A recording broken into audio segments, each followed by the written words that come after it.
have a recommendation for you. If you have not opened your portfolio today, just don't. Just skip it because it's ugly. Tesla down 3% today. Some huge news, and there's even some news I will share with you here in this video. Did it matter, and does anything really matter right now for Tesla? Not really. I mean, in the last 2 weeks alone, the stock is down massively. It's down $100 a share in 2 weeks. It is down, I mean, well over 40% from all-time highs. Where does this take us now? Down 42.5% from all-time highs. In like 2-3 weeks, it feels like. Most of the sell-off has happened in like 3 weeks. And unfortunately, tomorrow is like make or break for markets generally and for Tesla specifically. If tomorrow morning's data is bad, if it's not good, whoo-hoo, watch out below. Good news is, if it's good, then that should alleviate a lot of fear. So first, before we get into all of this information, we're gonna raw dog a little drink of this Tesla tequila because, you know, it's kind of just it's one of those days, man. Look like a fat one there. I would pour one out for the brethrens we lost in Tesla in the past 2 or 3 weeks. You know, some people are, yeah, they're gone. Okay, more for us, you know, but ultimately. But yeah, some brethrens are no longer here. You can see that in Tesla stock.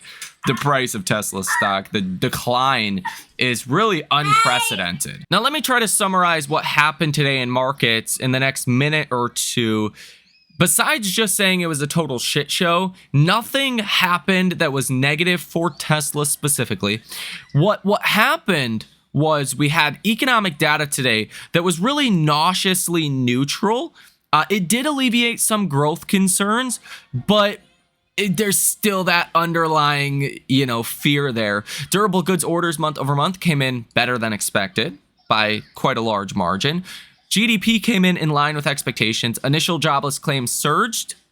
And where is it? You had your regional Fed data composite index from Kansas, manufacturing index coming worse than expected. Like it was just a nauseously neutral day for economic data. I actually think it was tariff quotes from Trump that we woke up to this morning, and it was Nvidia that really sent markets lower. First and foremost, Trump says that next week Canada and Mexico are going to get that 25% tariff put into effect, unless there is quote-unquote substantial progress made between now and then on the border and on fentanyl coming into this country. But the real dagger in the coffin, if you will, was yesterday Trump announced that a 25% tariff was going to go on the EU. He reiterated that this morning, but he threw another little sneaky detail in there, that a 10% additional tariff would be applied to China when the reciprocal tariffs go into effect on April 2nd. So Canada-Mexico tariffs next week, China and the European Union April 2nd. It just really creates more uncertainty. As I've said before on this channel many times, markets can handle bad news. They are really bad at handling uncertainty. Now, the VIX hit 21.13, which it really started to go crazy today. About midpoint in the trading day, this thing skyrocketed, okay? It was down like 4%. I was reporting in the video earlier that it was actually good news, that markets were down and the VIX was down a lot. Yeah, that changed, okay? The VIX went absolutely crazy. There is a lot of fear right now and a lot of uncertainty, especially couple that with the economic data that we get tomorrow morning and just how much of a profound impact that could have to investors' confidence, but expectations for the economy, for inflation, and ultimately for the Fed. And as I reported to you guys in the last video, credit spreads are not really reacting at all recently. I mean, what this means when credit spreads are low is investors are not believing there is large risk to the economy. So as the markets have been freaking out about a growth scare, the bond market is not. And this is usually one of the things that breaks during corrections, or if we're going to go into some kind of crash or bear market based on economic concerns, you're going to see the bond market react. It could eventually, it's just not reacting yet. Now, also coming in today was a new AI investor sentiment survey. Now, this is something we look at on a week-by-week basis because it can be a very good contrarian indicator. If everyone's super bullish, time to be a little cautious. If everyone's super bearish, potentially it could be a good buying opportunity. Now, this is the 7th highest reading of the AI investor sentiment survey since 1987. You are as fearful now as you were in 2022 at the lows of the bear market. Again, we were expecting a 100% chance of a recession then. You are as bearish now as some of the worst points during the global financial crisis in 08-09. You are as bearish now as you were during the crash of 2020, the Rona crash. I mean, this is fear that some of you guys have never seen before. If you started investing in like 2023 or, right in the middle of 2022, you probably have never seen a fearful market like this. And that has a lot of people terrified. And again, normally when people are this bearish, the S&P 500 is on average down 27% from the highs. So like from a sentiment perspective, this is crazy because the S&P is down like 4% from all-time highs. And that is why tomorrow morning is going to be so critically important. Like I really can't overestimate this, even if I tried, because man, just imagine. We get core PCE month over month. Good news is you're expecting 0.3% to 0.4% in that range. It says here consensus 0.3% and forecast 0.4%. Last month was 0.2%. So I would say, again, as kind of a contrarian point of view, the odds that you come in a little on the lower side versus the high expectations is more likely than not. Now, that creates a situation because let's say we come in at like 0.5%, something that is even higher than the already hot expectations. Oh boy, you're going to have a major shit show on your hands. Now, tomorrow morning, we also get personal income month over month, which is expected to slow down from 0.4% down to 0.3%. Now, personal income, we want to see this one come down because 0.4, 0.3% month over month changes, increase to personal income is really unsustainable with the Fed's 2% inflation target. Personal spending is going to be a real wild card. You're expecting 0.1% month over month. Last month was 0.7%, and this kind of feeds into a weakening consumer. If you get a low personal spending number, like a negative personal spending number, at the same time you get a hot PCE report, that is by definition stagflationary, right? And that's kind of the fears that markets have had recently and why stocks have been selling off. So it's kind of the combination of these two things that's important. Now, there could be a very bullish outcome as well. Personal spending coming in good, like durable goods orders did today, and PCE coming in low. That would be great. Inflation's weakening, economy's holding up, back to the same bull narrative that we've had. You could have a neutral kind of outcome tomorrow where we kind of just meet expectations. But that's what's so wild about tomorrow is we're not only going to get clarity, at least a little bit, on inflation, but also key data about the economy because personal spending is You know, the consumer spending money is 70+% of the economy, of GDP. So if that pulls back or if that's strong, it's going to have major implications for the economy. And then obviously PCE is, well, self-explanatory, very important. Now, tomorrow morning, we will also get retail sales excluding autos, or retail inventories excluding autos, excuse me. Wholesale inventories month over month, advanced data for January. Chicago PMIs. Now, you will also get the advanced trades data for January. Now, what those data points are really going to do is give you a new update for the Atlanta Fed GDP Now tracker, which is tracking Q1 GDP at about 2.3%. So based on that data tomorrow, you could see expectations for Q1 GDP come down. You could see them shoot back up. And that will be another variable of tomorrow that will be very important. Now, given the end of the day sell-off that you had today, the CNN Fear and Greed Index came all the way down to 18. So, I mean, 21 was already low, already in extreme fear, but now you're even at 18, so you're even lower than that. Like, this is a full-blown panic at this point. And I think you've already hit capitulation in a lot of stocks, but, you know, if you fall further from here, that's like a mass capitulation. Now, really in the last over a year now, you have not broken under this 125-day moving average. This is the moving average they look at for market momentum over here for the CNN Fear and Greed Index. And you are sitting right at that level right now.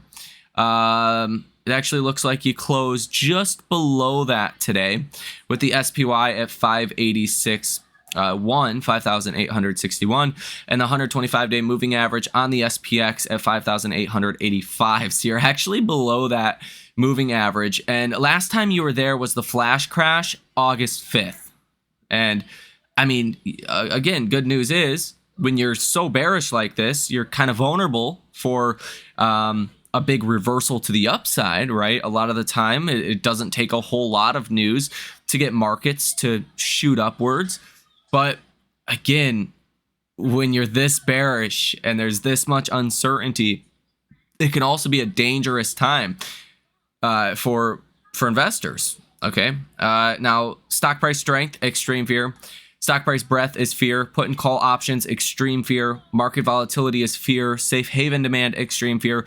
And junk bond demand also in fear. If you look at the percent of stocks trading above their 50-day moving average, obviously, goes without saying, another bad day today. 37.3% of stocks are trading above their 50-day moving average. But we've been lower recently. I mean, in early January, you were at like 27% of stocks, 25% of stocks trading above their 50-day moving average. But still, you're at like 64% or so of stocks that are below their 50-day moving average. That is pretty weak. Like, this has been a pretty broad-based sell down. It's not just Mag 7. It's not just, you know, commodities, or it's not just momentum. It's kind of everything that has been selling off. And if you look at something like the SPY, like I said in the last video, if you closed near the high of the day, if you've seen a rally into the close, that would have been a very good technical sign. Well, that is not what we had, okay? Quite the opposite, okay? We had a very large sell-off into the close. Now, sometimes when you get these very large sell-offs,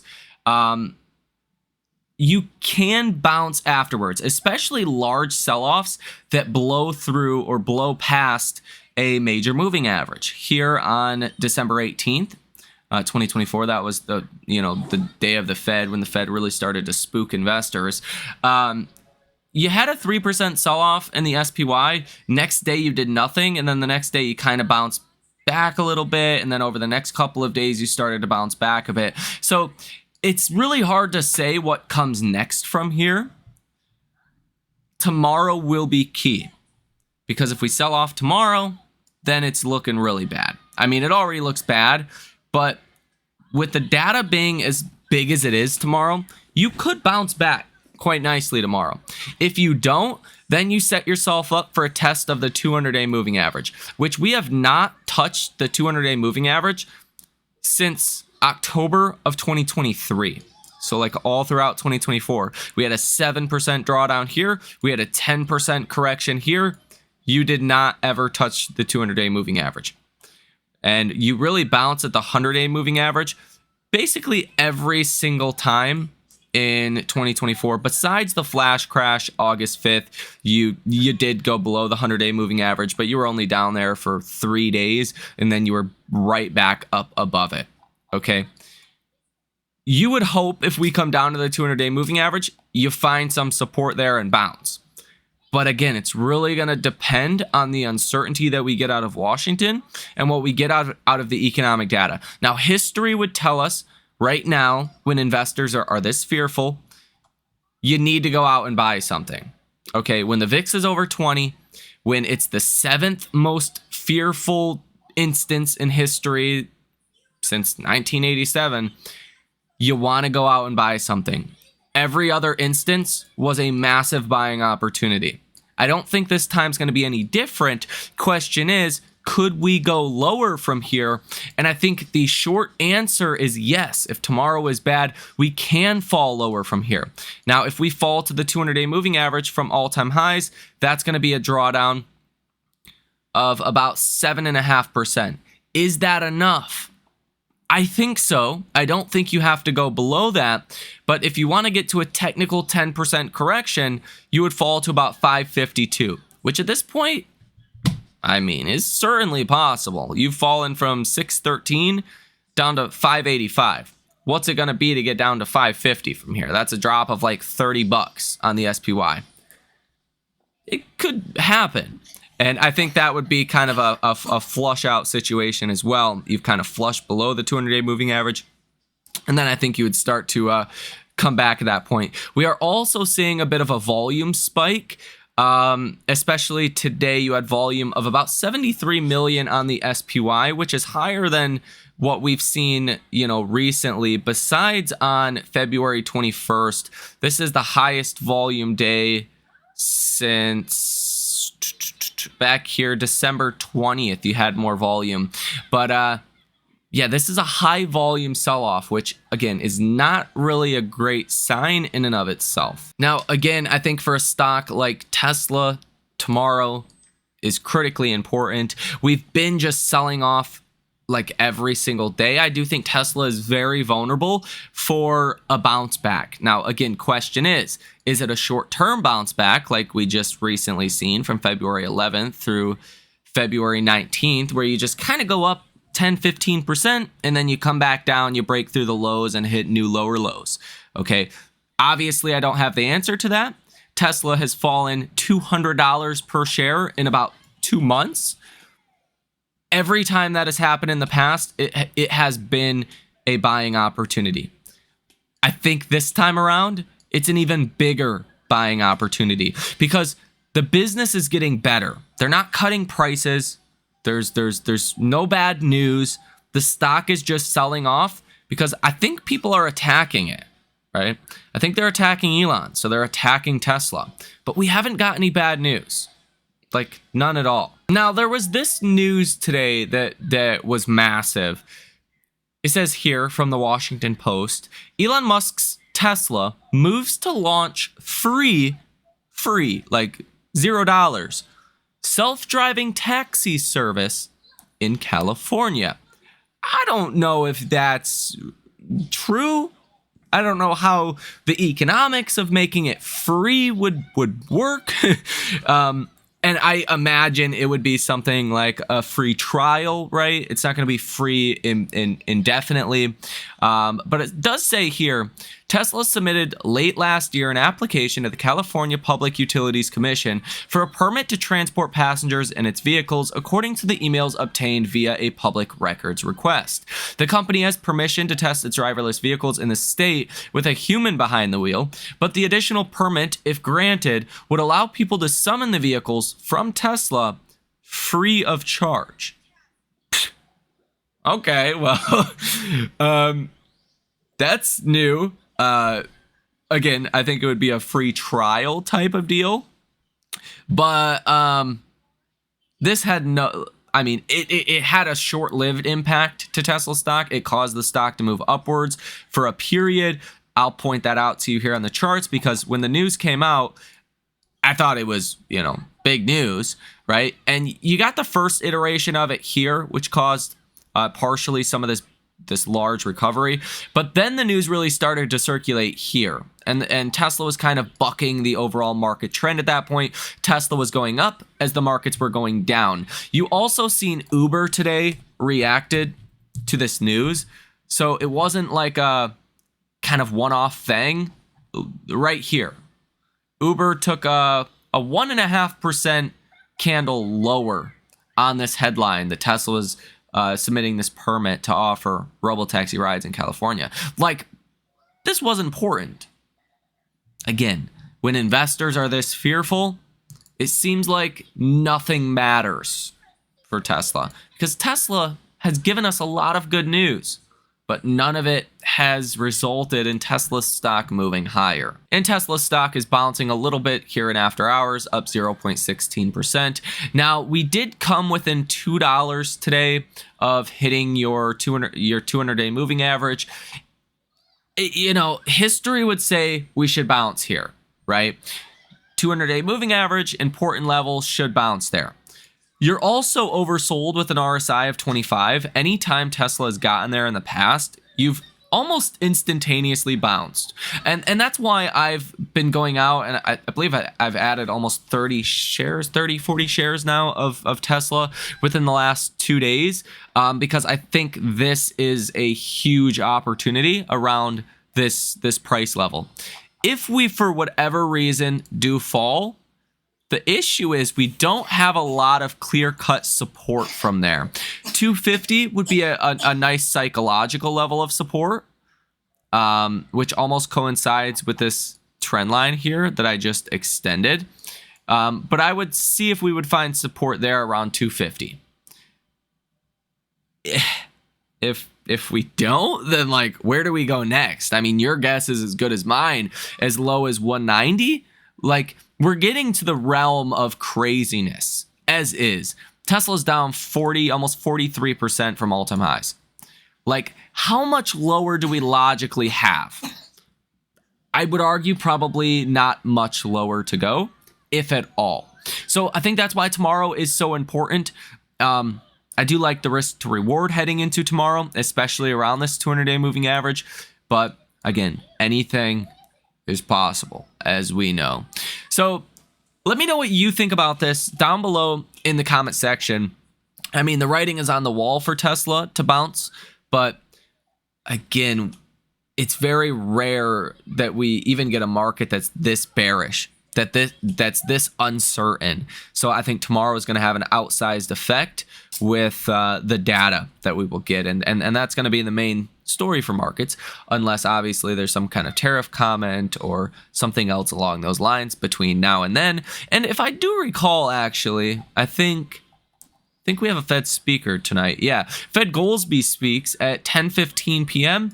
We'll see what he says, if he comments on the volatility we've seen recently, or anything along those lines. Who knows? Good, a good comment from the Fed would be good right now. So we'll see. Let me know what you guys think about this information down below in the comment section. Have a fantastic rest of your day, and I will see you in the next one. Oh, cheers.